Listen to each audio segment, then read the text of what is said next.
Velkommen til tematimen, som handler om, hvordan eller hvad vi gør, når det er, at børn vælger side mellem forældre i højkonflikte skilsmisser.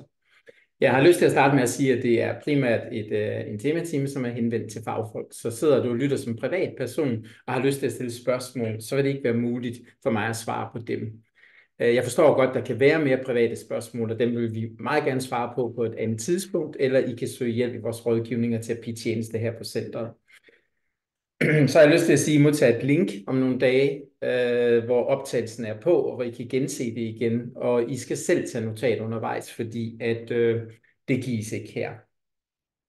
Så har jeg lyst til at sige for dig, der ikke kender Center for Familieudvikling, at vi har eksisteret lidt over 20 år. Vi har et ønske om at give en faglig og forskningsbaseret håndsrækning til trivsel og udvikling for sunde relationer. Vi har primært haft fokus på det at forebygge samlivsbrud, altså satse på førstegangsfamilie eller kernefamilie. Men de sidste mange år har vi også haft stor fokus på den skilte familie, eller de nye familier, som mor og far starter længere ned ad vejen, altså de sammenbragte familier. Og inden for hele skilsmisseområdet, som vi er i dag, jamen, så har vi udover tilbud til de skilte forældre selv, så har vi en lang række tilbud, som jeg også kommer tilbage til sidst for fagpersoner. Men allerførst har jeg lyst til at prøve at introducere det, som er temaet i dag. Temaet i dag, det er, når børn vælger side i svære skilsmisser. Og allerførst har jeg lyst til at sige, at der er 3 ting, jeg vil prøve at sætte fokus på i dag. For det første, at det, at børn vælger side, er en advarselslampe. Så når vi møder som fagpersoner situationer, hvor børn har valgt side, eller på vej til at vælge side, ikke ønsker at se den ene forælder, og der begynder at opstå ligesom et mønster der igen, så er det en meget vigtig advarselslampe. Det kalder på, at vi skal være opmærksom, og det kalder højst sandsynligt også på, at vi skal overveje at gøre noget. Det vil jeg komme mere ind og udfolde lidt om. Hvorfor er det, når børn vælger side i de svære skilsmisser, hvorfor er det en advarselslampe? Så vil jeg med et oplæg sige en lille smule om en proces, som forklarer, hvordan det er, børn vælger side. Og den er taget med inspiration fra Anna Morris og Aya Arsen, som arbejder ved Anna Freud Instituttet i London, og de kalder det trianguleringsprocessen. Og vi skal prøve at se på, hvordan forstår vi det der med, at børn vælger side. Hvad er det for et pres, de kommer i, der leder dem derud, hvor de vælger side. Og jeg skal gennemgå sådan 3 måder at forstå det fænomen på. Og så endelig til sidst her i tematimen, så vil jeg prøve at sige en lille smule om, hvordan vi kan arbejde med de her familier. Og det bliver ganske kort, jeg kommer til at sige noget om det, men forhåbentlig nok til, at du kan blive inspireret til ligesom at tænke, jeg har lyst til måske at vide mere eller høre mere om det. Så hvordan forstår vi det, at børn vælger side? Jamen, allerførst har jeg lyst til at sige, at der er mange gode grunde til, at børn vælger side.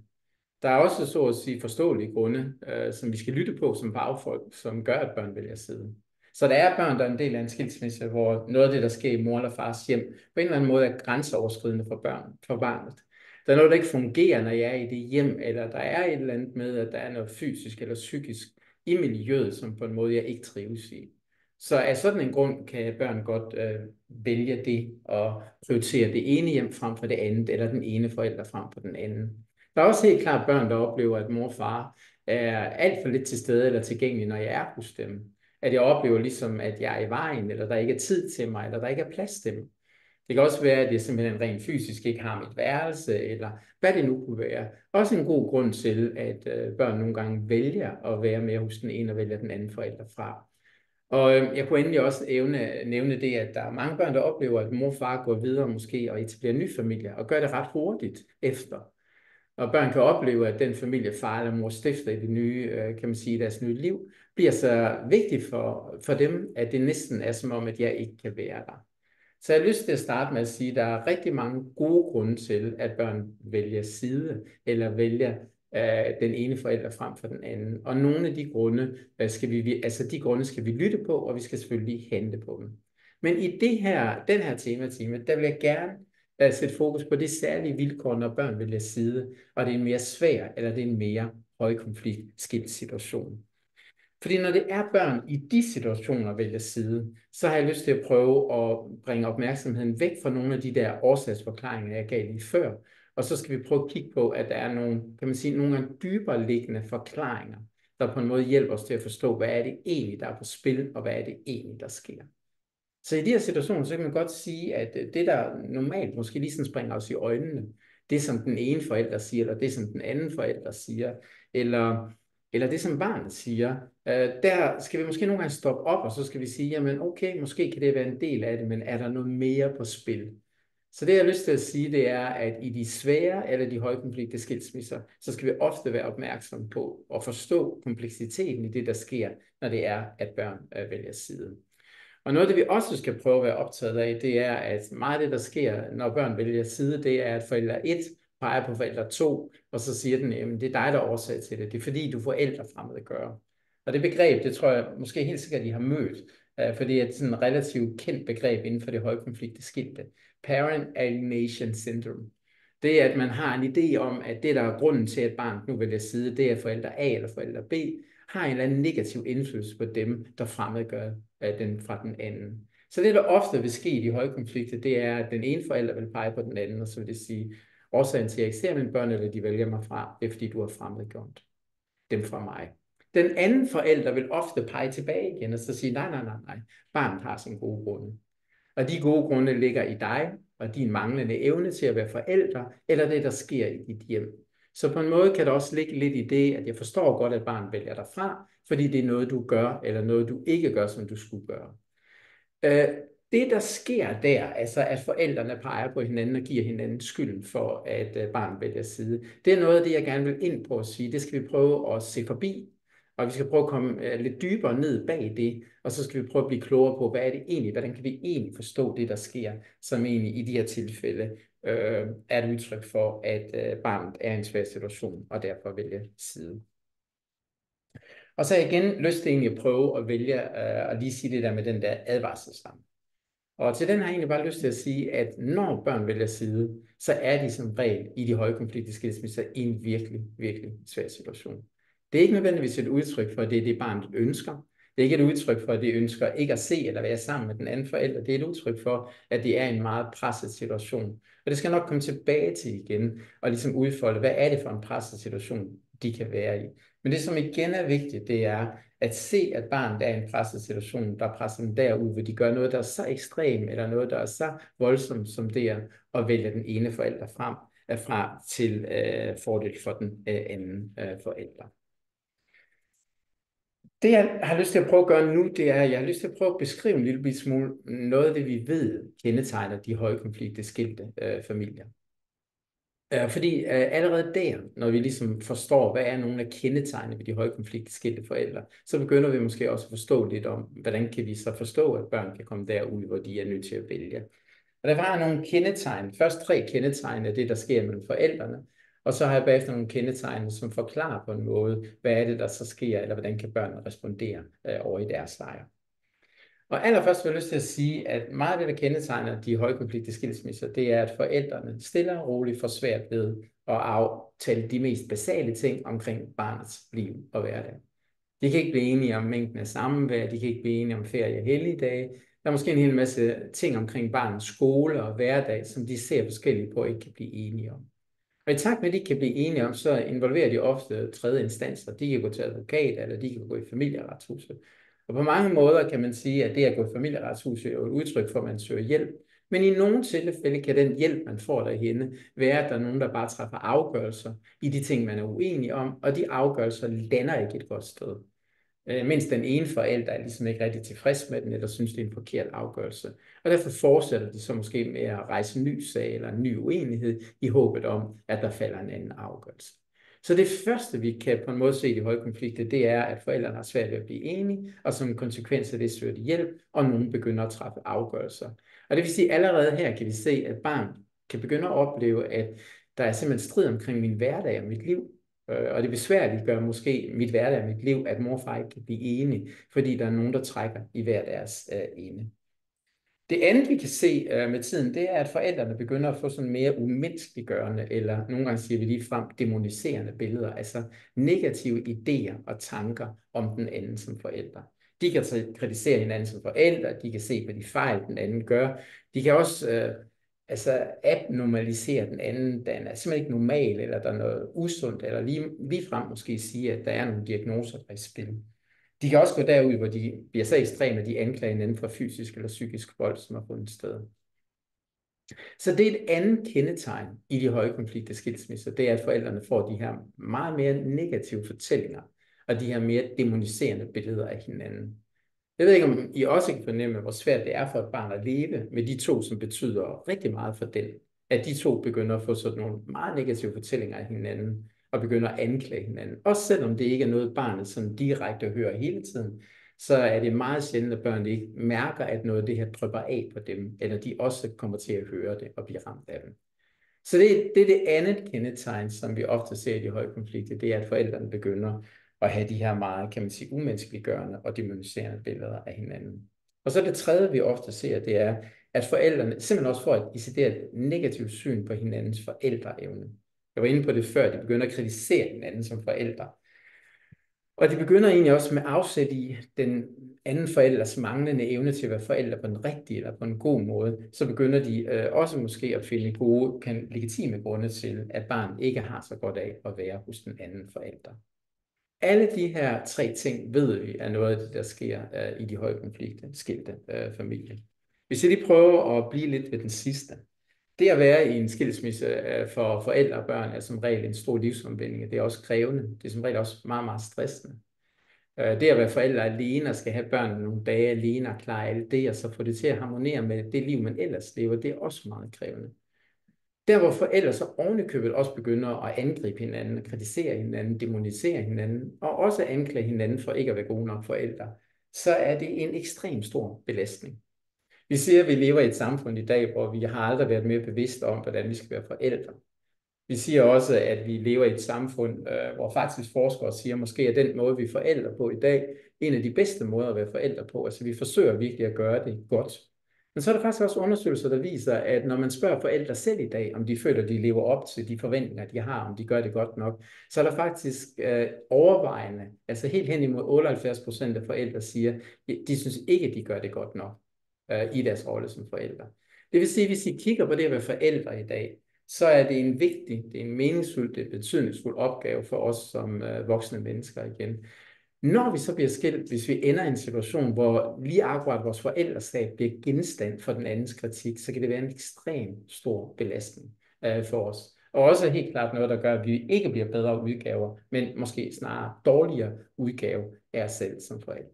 Så de her tegn, altså det her med ikke at kunne blive enige, begynder at rejse sager, involvere advokater, begynder at få negative billeder af hinanden som forældre, demonisere hinanden, og begynder at kritisere og angribe hinanden som forældre. Det er nogle af de ting, vi ved kendetegner en mere højkonflikt og svær skilsmisse igen. Og det leder til det, som er sådan essensen af mit oplæg i dag, og det er, i de situationer, hvor børn er en del af sådan nogle skilsmisser, så vil de prøve at finde måder at være med det. Vi kalder det nogle gange, altså de vil prøve at udvikle ikke sådan coping-strategier, men ligefrem overlevelsesstrategier. Altså situationer, hvor børn er så presset, at nu handler det sådan set ikke om at have et godt liv og få det til at lykkes. Nu handler det om bare lige at klare det.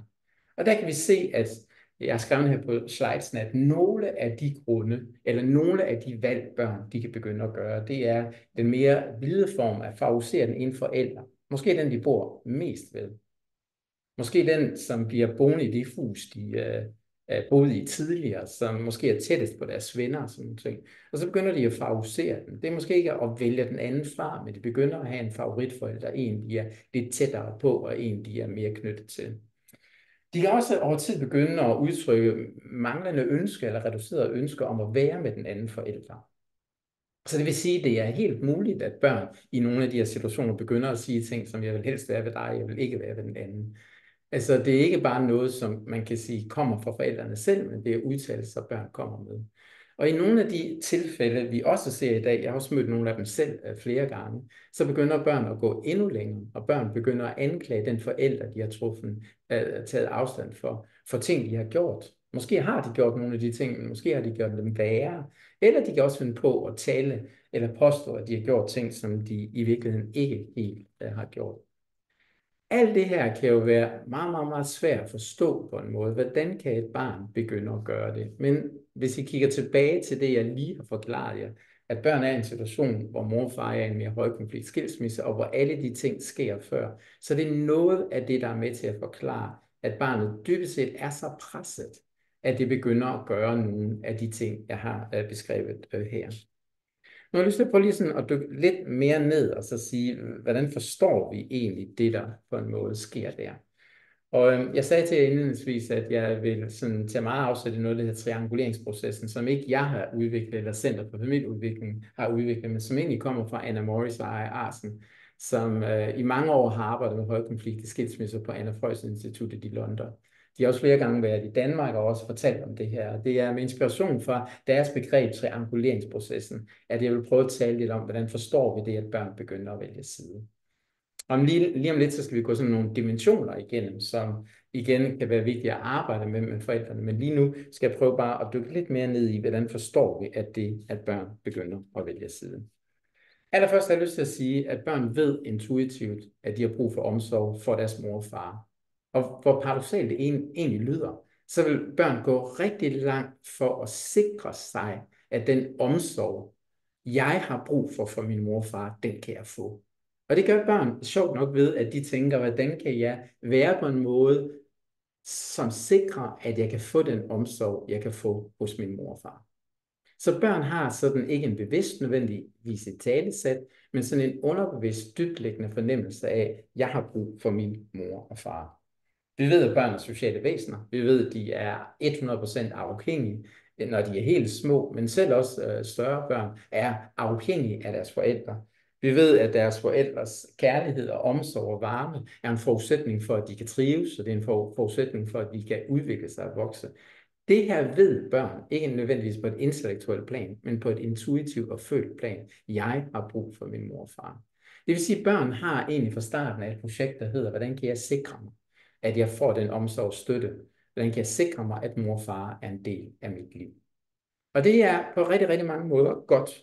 Noget af det, som kan være biasen i det, det er noget af det, vi skal prøve at komme ind på nu her igen. Det er, at børn vil gå langt for også at, kan man sige, sikre sig på en eller anden måde, at jeg får den. Også så langt, at de nogle gange kan gå på kompromis med deres egen behov, eller deres egen ønsker. Fordi de ligesom tænker, jeg er nødt til at tage hensyn til far, eller jeg er nødt til at tage hensyn til mor, fordi gør jeg det, så er mor og far bedre i stand til at tage sig af mig. Så det er det første, jeg har lyst til at sige. Hvordan forstår vi det her med, at børn begynder at vælge side? Det er, at børn er sådan intuitivt bevidste om, at jeg har brug for min mor og far, og de forsøger at skabe kontakt med begge, når det er sådan, at ting fungerer, som de skal. Men det andet, vi skal prøve at kigge på, det er, når børn begynder at være i højkonflikter, så bliver det ligesom spændt ud.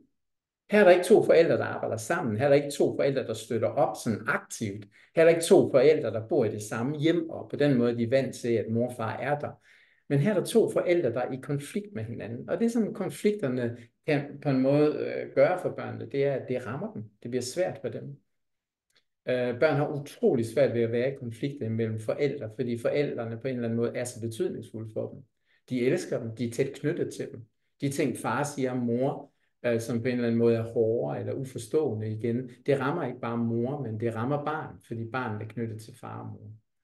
Så det, der sker, når det er, at forældrene er i konflikt med hinanden, det er, at det bliver egentlig en smerte. Det bliver en uudholdelig tilstand for børn at være i. Og i sidste instans, hvis de har været i det længe nok, og det fortsætter, så vil barnet egentlig meget intuitivt tænke, at det kan den ikke holde til. Jeg er nødt til at finde ud af at gøre noget andet, nu når det er sådan, at der er meget konflikt. Når vi kigger på de højkonfliktlige skilte familier, så ser vi en af de tegn på dem, det er, at venner og familiemedlemmer, de nogle gange har svært ved at holde kontakt både med mor og far efter et brud, også selvom de ønsker det. Især der, hvor der er højkonflikt, fordi at der bliver så mange historier, fortællinger, anklager, som ligesom kalder på, at jeg er nødt til at vælge, jeg er nødt til at gå med den ene af dem, jeg kan ikke ligesom have en relation og være til stede i deres liv. Der er også egentlig sådan, kan man sige, familiemedlemmer, der begynder at sige, jamen det er vores datter, det her, det er min søster. Og på en eller anden måde er jeg nødt til i den her situation på en måde at vælge, fordi der er så meget konflikt, og det er så svært for min datter eller min søster, at jeg har relation med børnenes far, eller de ting. Og så begynder netværk og venner faktisk at vælge side. Det er noget, vi ser ofte i de højkonfliktlige skilsmisser. Det er akkurat det samme, der kan ske for børn. Børn har bare langt sværere ved det, fordi de er så følelsesmæssigt forbundet, de er så afhængige. Men bliver det presset nok og ekstremt nok, så vil børn i de situationer også begynde at sige, jeg kan simpelthen ikke holde til at være i det her. Jeg er nødt til at gøre et eller andet. Jeg kan ikke holde til at være i den her konflikt. Jeg kan ikke holde til at være i den her smerte. Jeg kan ikke holde til at høre på de forskellige sandheder. Og så begynder de at vælge side. Og det man egentlig taler om, som sker, det er, at der begynder børn at tænke en ny strategi. Det er, jeg er nødt til at sikre mig, at der er mindst en, der tager sig af mig. Og den strategi er ofte den, som børn kan begynde at ty til. Jeg kan ikke holde ud til at være i konflikten imellem mor og far, men jeg bliver måske også usikker på, kan jeg få lov til at have min far for min mor? Kan jeg få lov til at have min mor for min far? Eller er jeg nødt til at vælge, så jeg i det mindste er sikker på, at far er der, eller mor er der for mig? Og derfor kan man sige, at nogle af de børn, der lever i de højkonfliktskilsmisser, det her er på sådan et ubevidst plan i spil hos dem. Og så kan de begynde at tænke, okay, det virker ikke som om, at far har det godt med, at jeg har mor. Måske er jeg nødt til at så sige, så må jeg vælge mor lidt fra, så må jeg begynde at vælge far. Og så begynder man at gå ned af den vej, som jeg her beskrev, at børn begynder at vælge side. Når børn gør det, så sagde jeg indledningsvis, det er en overlevelsesstrategi. Det er ikke en bevidst strategi, de vælger, men det er en overlevelsesstrategi, som er et udtryk for, at de er ekstremt presset. Og det at træffe det valg at gå fra eller vælge den ene forælder fra, det kommer som regel med en meget høj pris. De børn oplever ofte meget, meget, meget skyld over at påføre den forælder, de trækker væk fra, den smerte, som de godt kan se, at de påfører dem. Der er faktisk også mange børn, der oplever en frygt, som egentlig kan gå på, kan den forælder også på et tidspunkt finde på at vælge mig fra? Selvom jeg faktisk gør det samme mod ham eller hende, lige nu vælger dem fra, kunne de så blive så trætte af mig, eller opgive mig, eller vende sig væk? Så selvom man tænker, at barnet ikke er på vej til at vende sig væk, fordi de ikke vil have nogen relation, nej, så er der mange børn, der taler om i de her situationer, at der også bor en dyb frygt i dem. En frygt for, kunne den anden forælder også finde på, eller kunne den ene forælder også finde på at vælge mig fra, så valget ikke længere er mit. Og endelig så taler vi meget om, at børn, de har en del af mor og far inde i sig.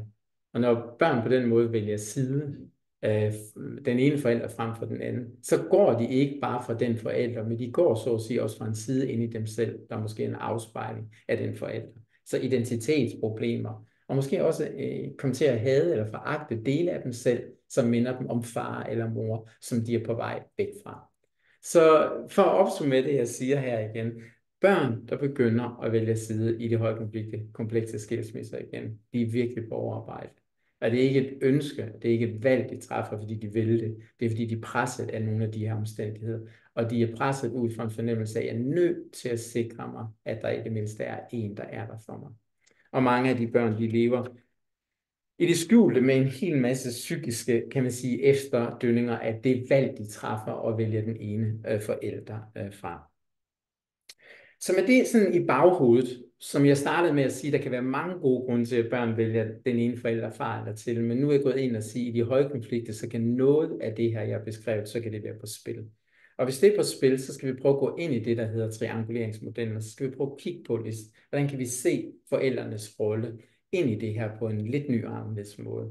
En måde, der også kan blive afsæt for den, sådan, kan man sige, behandlende indsats, vi vil prøve at iværksætte over for forældrene.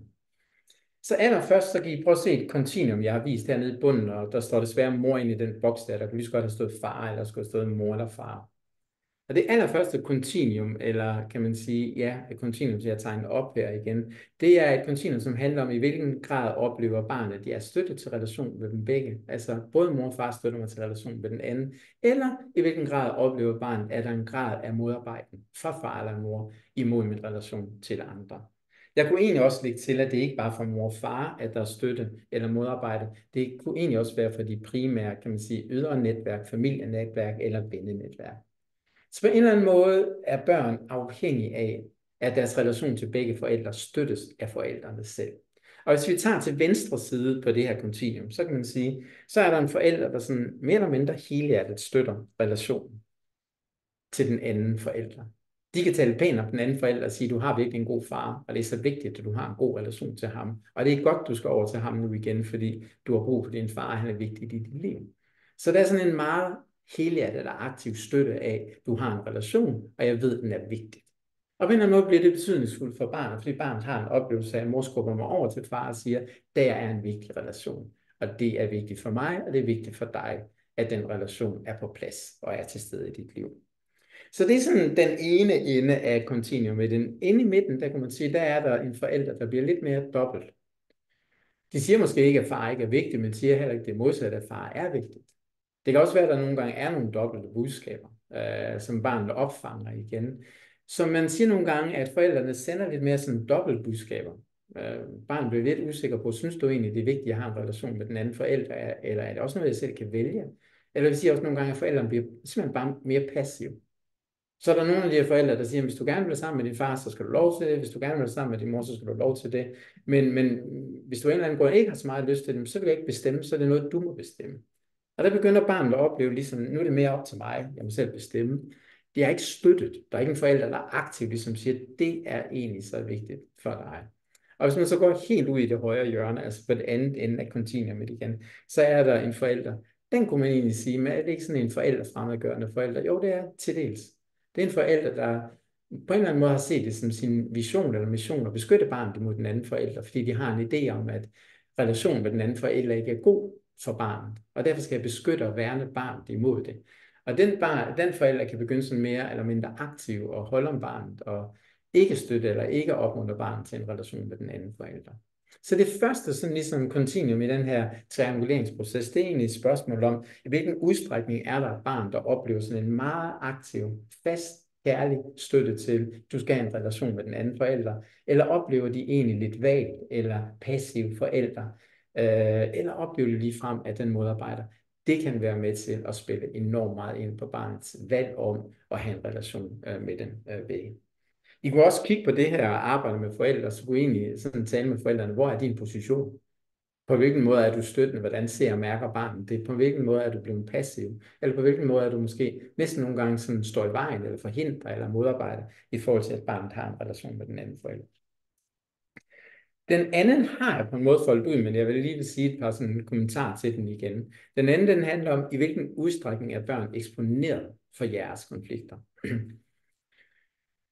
På den venstre side her kan man igen sige, som er mere den, sådan kan man sige, den gode side af kontinuum, der kan man sige, at der er børn værnet fra, at forældrene har konflikt og er uenige. Så på en måde er det egentlig væsentligt at sige, at der kan være skilte forældre, der er uenige om mange ting, ser forskelligt på mange ting, men som på en måde lykkes i at sige, at de har deres konflikter og deres uenighed på en måde, hvor det ikke bliver til en krig, og det ikke mærkes for barn, ligesom at mor og far er i krig med hinanden og kæmper om at få retten omkring dem. Så på den ende af kontinuum, så kan man sige, så er børn skærmet og beskyttet. Det kan også være forældre, der nogle gange siger til børn, ja, men mor og far er lidt uenige og ser lidt forskelligt på det her, men stadigvæk taler pænt om den anden forælder og siger, det er ikke noget, du skal på en måde involvere dig i. Det er bare en uenighed, og mor og far skal nok prøve at finde ud af det igen. I alle de der scenarier, der er barnet på en måde beskyttet og værnet. Så det er sådan det, kan man sige, den venstre side af kontinuumet, det er, at barnet er værnet og beskyttet fra de konflikter, forældrene har. I midten, så er det lidt anderledes. Nu er barnet, kan man sige, eksponeret for dem. Barnet ser det i skiftesituationen. Barnet hører det med jævne mellemrum, når det er sådan, at forældrene er i rum sammen, eller er til møder hen på skolen sammen. Så er der små eller sådan større udvekslinger, hvor de kan mærke, at mor og far er i konflikt. Eller barnet kender til det der med, at telefonen ringer de den anden forælder, og så går de ud og taler, så kommer de tilbage igen om 10 minutter, og så er mor ked af det, eller mor vred, eller mor er opfarende eller sur. Og så har barnet den her fornemmelse af, at nu har mor og far skændtes igen. Jeg hørte det ikke, men jeg kan mærke det på mor, jeg er hos, eller jeg kan mærke det hos far. Det her børnene på en måde er eksponeret for forældrenes konflikter. Og det kan man sige, er det ikke næsten det værste? Jo, det er det, men der er faktisk også helt ud til højre et trin værre ud af, det er, at børnene mere aktivt bliver involveret. At børn bliver budbringer eller brevduer eller sendebud. At mor og far taler direkte til børnene om nogle af de negative ting, de ser om den anden, og involverer dem på en eller anden måde. Vi kan ikke komme på ferie, hvis det ikke er, at du taler med far om det pas. Du er nødt til at prøve for far til at gøre det. Far vil ikke give dig det pas, for han vil ikke have, at du skal på ferie. Barnet bliver direkte involveret. Det er faktisk et skridt værende, de bare eksponerer sig og ser det. I det her kontinuum er jeg tilbage til igen at sige, der placeres barnet i en situation, det ikke kan holde til at være i længden. Vi havde for et par år siden, så havde vi et program, der hed Sammen om børn, og det var et program, som var en flerfamilies intervention, hvor både forældre og børn deltog. Og som udgangspunkt var det primært henvendt til forældre, der var i konflikt. Og vi havde sådan nogle indledende visiterende samtaler med forældrene, for ligesom at tjekke, om de var motiverede, og om de var i målgruppen. Og en del af dem, vi mødte der, de vil sige til os igen, vi er ikke i konflikt. Men så vil de i næsten sammensætning sige, vi taler ikke med hinanden længere.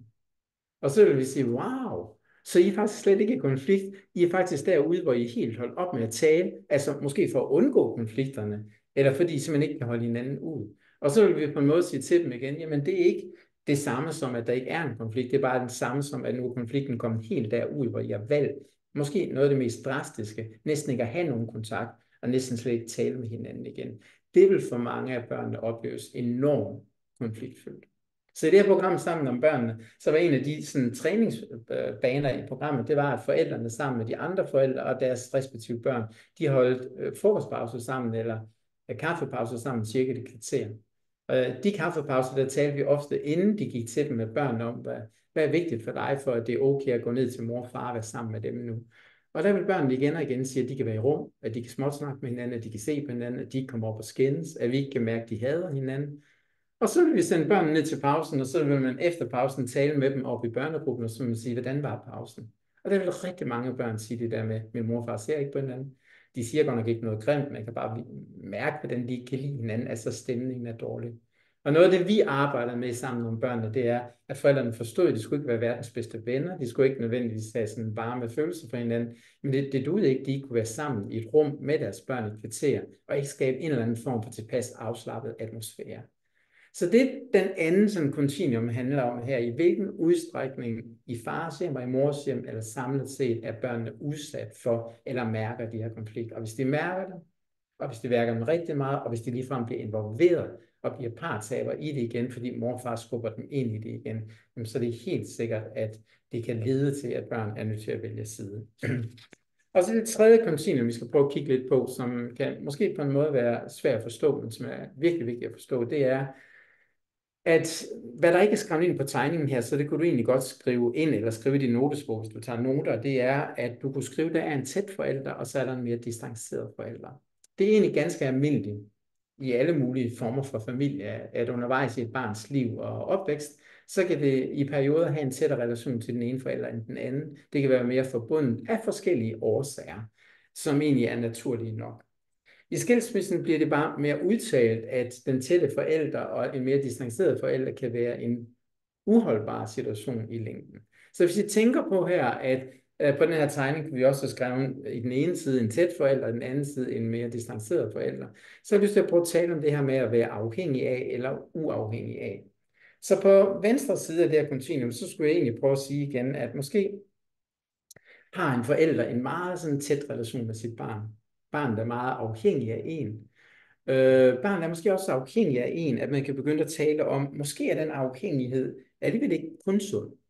Fordi nu er det næsten sådan blevet symbiotisk afhængig af mig. Det er svært for det at løsrive sig for mig. Det er svært for dem at forlade mig og gå over til den anden forælder, fordi jeg er så forbundet med den.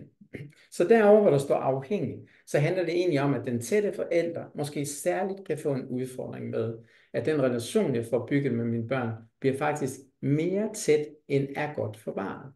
Det er at udfordre barnet, det er at støtte barnet, det er at supervisere barnet til også at kunne gå ud og være sammen med den anden forælder igen. Den rolle mister jeg måske, eller funktionen af det mister jeg igen. Og i stedet for kan jeg måske være glad for, eller jeg kan tænke, nej, hvor har mit barn brug for mig? Og så bliver jeg i forsøget på, ligesom at imødekomme det igen, med til at skabe en situation, hvor barnet bliver for afhængig af mig. Hvis I så går over i den anden lejr, hvor der står mere uafhængig, så kan man modsat sige, at den forælder, der ofte er mere sådan på distancen igen, kan få nogle andre reaktioner. Når det er, at barnet vælger dem fra, jamen, så kan de jo opleve, at de er skubbet væk, de kan blive såret. Det er ikke så lang tid siden, jeg var sammen med en pige og hendes far, og i det her tilfælde, så var pigen ikke sådan valgt far direkte fra, så hun slet ikke vil se ham. Men hun var langt mere hos mor end hos far, og det bare begyndte at være i tale, at far var bange for, at barnet ville vælge hende mere og mere fra, og derfor var de begyndt at tale om det. Og så vil datteren tit sige, når jeg så endelig kommer op til dig, og er sammen med dig, vi skal være sammen en weekend, så er du sur den første dag over, at jeg ikke har været så meget op ved dig. Du er sur, virker det på mor, men det virker også, som om du er sur på mig. Og så har jeg slet ikke lyst til at komme op til dig igen, fordi nu er jeg herinde, jeg har glædet mig til at være sammen med dig, og så er du bare sur over den tid, jeg ikke vil være sammen med dig. Så den forælder, der er mere på afstand, kan også begynde at reagere på måder, hvor man bliver sur, afvisende, man bliver mere ignorerende, eller Man kan også på en forkert måde, acceptere at sige, at hvis barnet ikke vil være sammen med mig, så vil jeg ikke tvinge det til det. Så mit barn kan lande på sådan en eller anden måde, jamen har jeg ikke så stor betydning, at du virkelig gerne vil være sammen med mig. Så det tredje af det her kontinuum, det er kontinuum, som på en måde kan handle om, kan du se det her med, at barnet er afhængig? Og dyrker du en afhængighed, det har til dig som tætte forældre, som måske ikke er fuldstændig godt for barnet, fordi det bliver for bundet til dig, og det er svært for dig at skubbe det over til den anden forælder, eller i andre sådan livsudfordrende situationer, eller bliver du mere den distancerende forælder, kan du finde på at gøre ting i den position, som i stedet for at tage imod barnet, skubber barnet en lille smule væk. Nu har jeg givet jer de her tre sådan kontinuumer i den her trianguleringsproces, og ligesom sagt, at i det højkonflikte skilte forældre, så kunne forældrene være optaget af de her tre ting. I hvilken udstrækning er de børn i den her skilsmisse virkelig støttet eller ikke støttet til at have relation med den anden? I hvilken udstrækning er de eksponeret for vores konflikter og mærker dem? Og derfor begynder de at vælge side. Og i hvilken udstrækning har enten den tætte eller den mere distancerede forældre nogle udfordringer med at være i den position på en måde, der støtter stadigvæk barn til at have relation med begge forældre.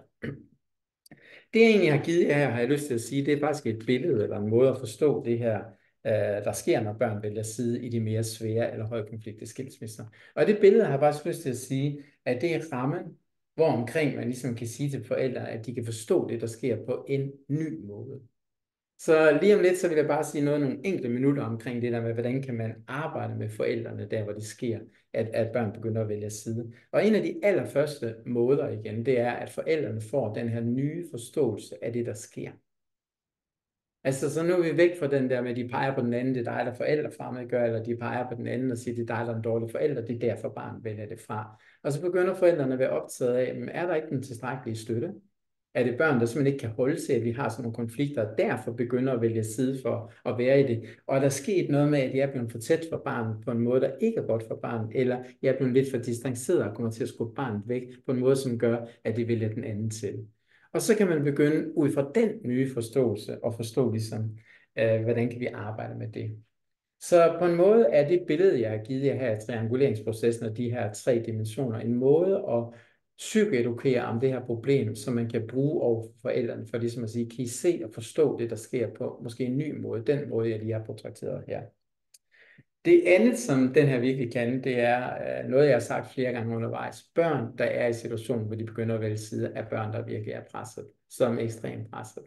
Og det er forældrene, i stedet for at se dem som klare udtryk for, hvad børnene dybest set ønsker, at begynde at se det her med børn, der vælger side, det er børn, der virkelig er klemt. Børn, der virkelig er presset. Børn, der er i en overlevelsesstrategi, hvor de gør noget så voldsomt, som at vælge den ene fra. Det kalder igen på, at forældrene måske stopper op og siger, wow, hvordan kan jeg hjælpe mit barn i den her virkelig, virkelig svære situation, han eller hun er i. Og så kan man sige, så er hele det her måske en ny måde at arbejde med problemet, altså en køreplan for det, der skal, hvordan man kan arbejde med problemet. Jeg kan se, at min tid den er sådan skrevet meget frem, og jeg skal sådan begynde at lande ind. Og jeg sagde alligevel til jer, at jeg ville prøve at sige noget om, hvordan kan vi arbejde med det. Så nu giver jeg sådan meget sådan kort sådan 3 idéer til, hvordan vi kan arbejde med det, som på ingen måde er fyldestgørende og udfoldende. Men som måske gør, at du får lyst til at høre mere, eller måske får lyst til at opsøge nogle af de uddannelser, vi også holder inde på centret, hvor vi har flere dage til ligesom at træne i nogle af de ting, jeg har prøvet at give jer her kort.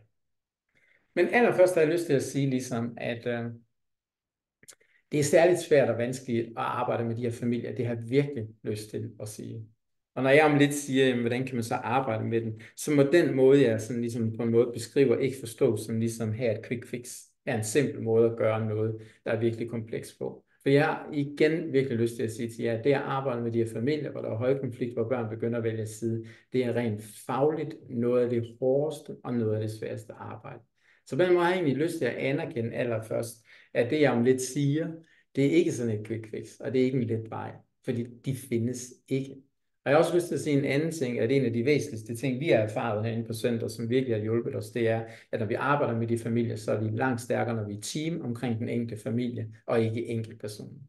Så vi arbejder ikke med de højkonflikter alene. Vi er mindst 2. Og i det program, jeg har fortalt jer om før, der hedder Sammen om børnene, som er sådan en dansk version af det hollandske program, der hedder No Kids in the Middle. Men der vil være 4 eller 5 fagpersoner, der arbejder omkring 6-8 familier. Og den styrke, der ligger i at være team, det har været sådan uvurderligt for os i forståelsen af, hvordan kan vi hjælpe dem her. Så der er ikke noget quick fix, og det at arbejde i team, det er nogle gange noget af det vigtigste. Og så kan man sige, at rigtig meget af det arbejde, der skal til, når det er, at børn begynder at vælge side, er egentlig et arbejde med mor og far hver for sig. Hvor det er mindre nødvendigt at have dem i rum sammen og arbejde med dem sammen. Men det er mere nødvendigt at få arbejdet med far alene og med mor alene. Og nu er jeg mere kaldt det at arbejde med den forælder, der vælger side, og den forælder, øh, den forælder, der bliver valgt til, og den forælder, der bliver mere valgt fra. Så hvis vi kigger på den forælder, der bliver valgt mere til, altså den forælder, barnet ikke går fra, men går til, og som ønsker at være mere med, eller hele tiden med, jamen den forælder er nødt til at eje den her nye måde at forstå problemet på. Så i stedet for at tænke, jamen der er en god grund, jeg skal beskytte barnet imod fællesskab med den anden forælder, fordi barnet har sin gode grunde til ikke vil se mor eller se far, og det respekterer jeg, så må de på en måde se det på den her nye måde. Mit barn må være i en meget svær situation, siden det så radikalt vælger den anden forælder fra. Så er det meget væsentligt, at de finder ud af at sige, hvad er din rolle? Det er ikke så lang tid siden, jeg mødte en familie, hvor far ikke havde set deres søn på 12 år i, jeg tror det var 2 eller 3 år. Og da jeg mødte moren, så det allerførste, jeg sådan på en måde mødte, det var en mor, der var træt og der var udslidt, som oplevede, at hun var i en svær situation. Og så var der også en mor, der hele tiden sagde, jamen der er intet, jeg kan gøre for at få min søn til at se sin far. Det er alene noget, far kan gøre. Der kan jeg huske, at jeg igen og igen talte med hende om, så din søn er altid ved dig. Du ser ham 24/7, du har gjort det i 2 år. Og alligevel sidder du med en fornemmelse af, at der er intet, du kan gøre, som ligesom kan hjælpe ham. Der er alene noget, far kan gøre. Og der må jeg prøve at møde det med at sige, at jeg er ret sikker på, at der er noget, far skal gøre. Det må vi arbejde med ham om. Men jeg er også ret sikker på, at du har en meget vigtig støttende rolle. Hvis han nogensinde skal få mod til at se sin far igen, er du nødt til på en måde måske at lave lidt om på dine fortællinger om far, og du er nødt til ærligt fra et dybt sted at kunne motivere ham på en anden måde, eller støtte ham på en anden måde til at se dem. Men den forælder, der er valgt til, kommer virkelig på et stort stykke arbejde for øje på, hvad er det, jeg kan gøre, og hvordan kan jeg komme ind i en mere støttende rolle. Og så kan man sige, det er vigtigt, at den forstår, at konflikten med den anden forælder er noget af det, der er krumtappen i det, og det må jeg også prøve at reducere. I det her tilfælde, jeg også refererer til, så har mor og far stort set ikke været i rum sammen i 2 år. De var det kun i ganske få tilfælde, hvor de skulle til nogle sager i kommunen eller hos retten, men ellers har de ikke været i rum sammen. Og det har været indstillet fra mors side til ligesom at sige, at jeg må være i rum sammen, have samtaler sammen med far, fordi på den måde må jeg vise vores søn, jeg kan godt være i rum med far, og far og jeg prøver at arbejde sammen. Det bliver meget afgørende for at flytte det. Og så er det klart, at de der sådan mere negative fortællinger må man lave om på. Hvis man kigger på den anden, og jeg vil sådan bare gøre det ganske kort, for jeg er ved at lande ind her, så har den, der på en måde er valgt fra, også et virkelig stort ansvar. Det må også se på det her problem med nye øjne. Men så må det også måske særligt tage ansvar for, at der er ting, der kan være sket i min verden. Den case, jeg fortalte før, der var der en far, som hele tiden sagde, jo, der har været nogle episoder, jeg har haft med min søn, men fordi mor havde kørt dem op og gjort dem så store, så det eneste far kunne gøre, det var, at han bagatelliserede dem. Det var ingenting, det havde ikke nogen betydning igen. Det at arbejde med den far, så siger, det virker som om, at der har været nogle episoder der tilbage for 2 år siden, hvor du begyndte at miste, og slet ikke så din søn, hvor I havde nogle sammenstød, og der var nogle situationer, hvor du reagerede på måder, som blev voldsomt for din søn i en svær situation. Det at tage det alvorligt, og vi tager ansvar for det, det er også at være villig til at se, hvordan det har været for barnet. Det var noget af det arbejde, man måtte gøre der. Så den, der på en måde er valgt fra, må også gå i arbejdstøjet og se, der er noget, jeg måske også kan gøre. Ikke bagatellisere de ting, der er sket, der har været svært for børnene, og også arbejde på at reducere konflikterne, og få et mere, kan man sige, menneskeligt billede af den anden som medforælder. Jeg har til sidst skrevet her igen, man kan også arbejde med børnene. Det tror jeg, vil vælge at lade være med at sige noget om, men i stedet for sådan begynder at lande lidt ind. Så i det her oplæg, der har jeg forsøgt at sige til jer, at der er en del af de højkonflikte skilte familier, hvor børn begynder at vælge side. Når børn begynder at vælge side, så er det virkelig en advarselslampe for os som farfolk. Fordi det er både brændstof til, at den konflikt den kan fortsætte, og det er også et udtryk for, at der er børn, der er højst sandsynligt i en meget svær situation, der gør, at de gør det. Og derfor kalder det på, at vi som fagfolk tænker, vi må prøve at se under overfladen, under de umiddelbare forklaringer, og måske opdage nogle af de her dynamikker, jeg har været inde på i dag, som er i spil. Og så må vi ud fra det prøve at se, om vi kan hjælpe de forældre til ligesom at gøre noget, som kan sikre, at barnet igen kan komme et sted hen, hvor det kan føle sig trygt ved at have en relation både med mor og med far. Hvis du har lyst til at høre mere, så har vi skrevet her til sidst igen, at blandt andet har vi en 3-dages uddannelse herinde, der hedder Viden og redskaber til at arbejde med højkonfliktede skilte familier, hvor vi taler meget mere om det her, og hvor vi også udfolder meget mere sådan konkret, hvordan vi kan arbejde med de her processer og arbejde med forældrene sammen og hver for sig. Jeg har også lyst til at sige, at i dag laver vi også skræddersyede løsninger til kommuner eller andre former for organisationer, som ønsker, at vi kommer ind på deres matrikel og ligesom laver en specialiseret træning for den måde, de møder de skilte familier på.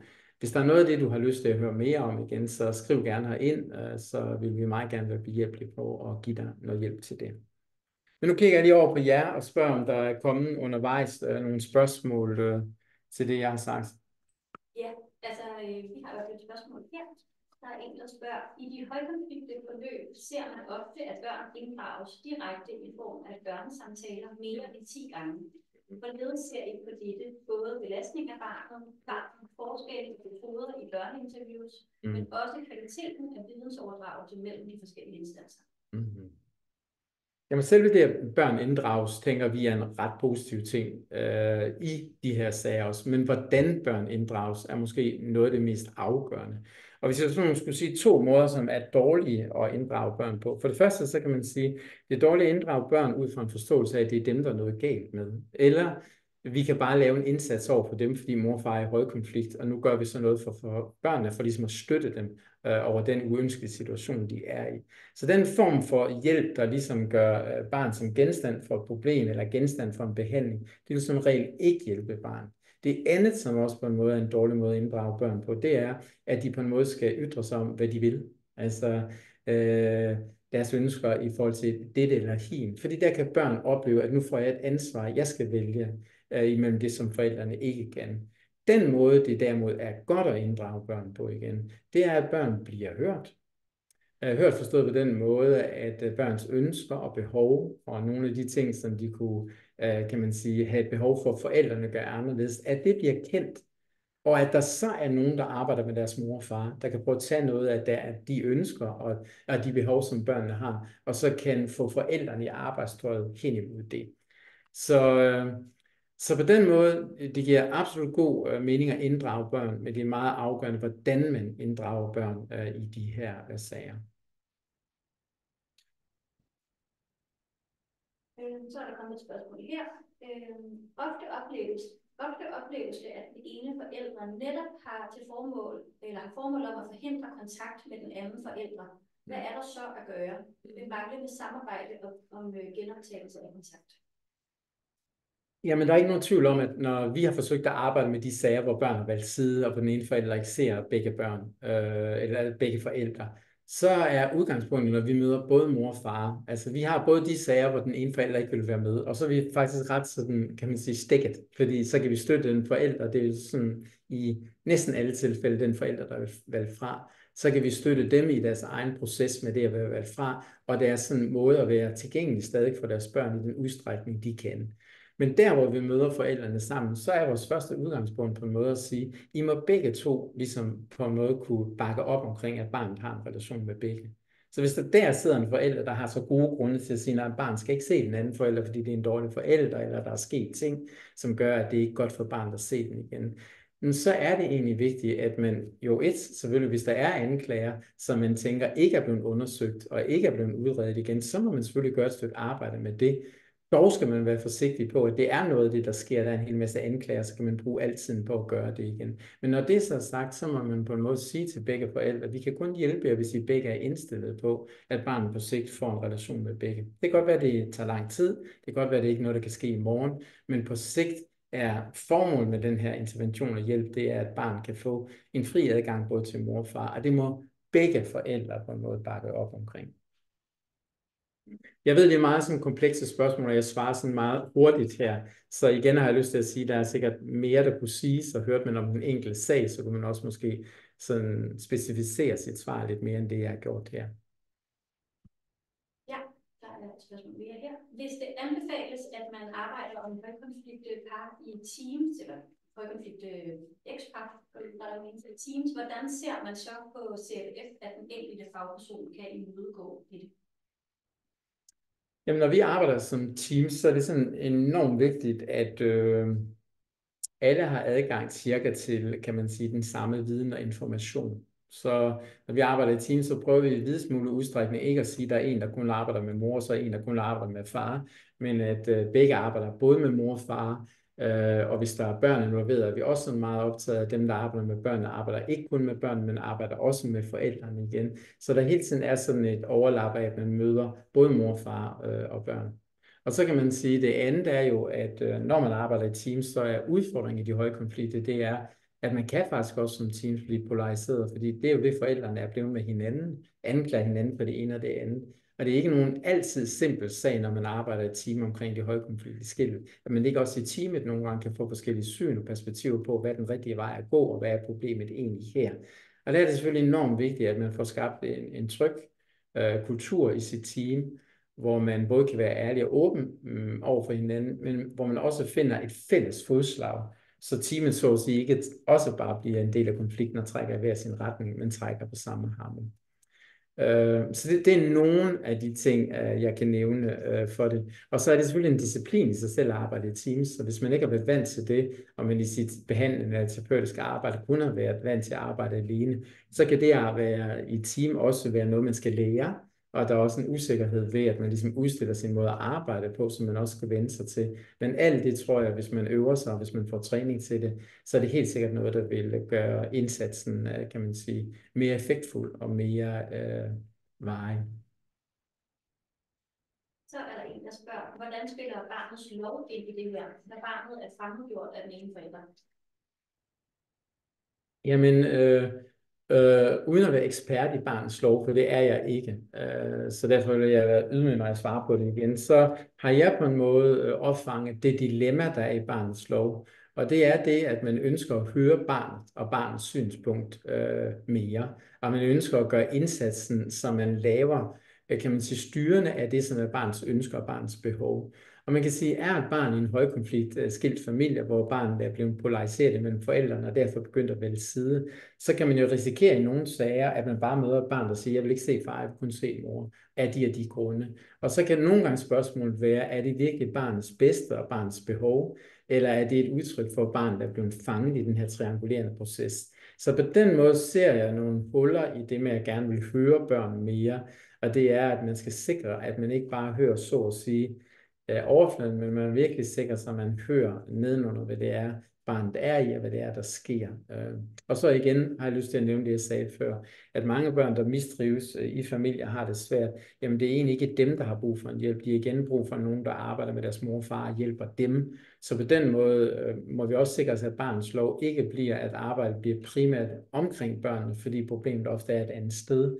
Det er i mor eller det er i far, og derfor må vi også hele tiden sikre os, at vi arbejder med dem. Det var umiddelbart, hvad der var af spørgsmål. Vi kan måske lige give 10 sekunder, hvis der er nogen, der lige har noget på falderæbet, men ellers så tænker jeg, at du kan begynde at runde af. Jamen, så håber jeg, at jeg er glad for at lytte på. Jeg har selv følt, at det har gået meget hurtigt. Jeg har også følt nogle af de ting, jeg har sagt noget om, at dem kunne man helt sikkert godt gå i dybden og sige mere om igen. Så på den måde har jeg måske allermest lyst til at håbe, at du i det mindste har fået noget, der har vakt din nysgerrighed for at få mere, og at det noget, du alligevel har fået, alligevel er i sig selv en hjælp. Måske om ikke andet, så en øget opmærksomhed på de sager, du sidder med, hvor børn er begyndt at vælge side, og måske begynde at blive nysgerrig for, hvordan kan jeg forstå det her, ud fra noget af det med trianguleringsprocessen, som jeg har præsenteret i dag. Så jeg tror, det var det sidste, jeg vil sige. Ha' fortsat en god dag, og tak for den her gangs tema-time.